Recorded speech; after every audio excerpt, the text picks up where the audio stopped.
قیامت تک حضرت حسین رضی اللہ تعالیٰ عنہ نے اپنی سنت کو بطور نمونہ چھوڑا۔ آپ کے ہاتھوں میں علی اصغر دم توڑ چکے تھے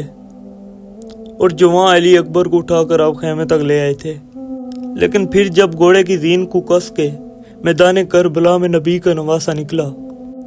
جب 3 دن کا پیاسا میدان کربلا میں ذوالفقار تلوار لہراتے ہوئے آیا، جب حضرت امام حسین رضی اللہ تعالیٰ عنہ تلوار لہراتے ہوئے میدان میں آئے تو آواز آ رہی تھی، یہ کون ذی وقار ہے، یہ کون شاہ سوار ہے، لباس ہے پھٹا ہوا، لخت لخت کٹا ہوا، پھر بھی ہے ڈٹا ہوا، یہ نبی کا نور عین ہے، یہ بالیقین حسین ہے۔ حضرت امام حسین رضی اللہ تعالیٰ عنہ ظلم کے خلاف اتنی بہادری سے کھڑے رہے کہ قیامت تک مثال قائم کر دی، اور جب حضرت امام حسین رضی اللہ تعالیٰ عنہ گھوڑے کی زین سے فرش زمین پر آئے، حضرت امام حسین رضی اللہ تعالیٰ عنہ کا سر آخری وقت سجدہ میں تھا، اور سجدے کی حالت میں حضرت امام حسین رضی اللہ تعالیٰ عنہ کے سر کو جسم سے جدا کیا گیا۔ حضرت امام حسین رضی اللہ تعالیٰ عنہ نے یہ ثابت کر دیا تھا کہ یہ سر کٹ تو سکتا ہے لیکن جھکے گا تو صرف اپنے رب کے سامنے۔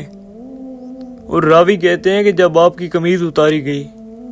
113 سوراخ اس میں تیروں کے تھے اور 33 زخم نیزوں کے تھے، جسم زخموں سے چور تھا،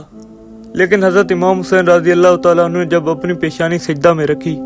تو آخری الفاظ یہ تھے، اے اللہ تیری تقدیر پہ میں راضی ہو گیا ہوں، زخم سہ کر بھی میں مسکرا رہا ہوں، تیری طرف سے جو دکھ ہے میں نے ان کو قبول کیا، حسین تیری رضا پہ راضی ہے، میرے مالک تو بتا تو بھی حسین سے راضی ہوا ہے کہ نہیں ہوا؟ تو آواز آ رہی تھی، اس پیاسے پر علی شیر خدا کو ناز ہے، اس نواسے پر محمد مصطفیٰ صلی اللہ علیہ وآلہ وسلم کو ناز ہے۔ اوروں نے بھی سجدہ کیا لیکن اس کا عجب انداز ہے، اس نے وہ سجدہ کیا جس پر خدا کو ناز ہے۔ اے حسین ابن علی تم پر سلام ہوں۔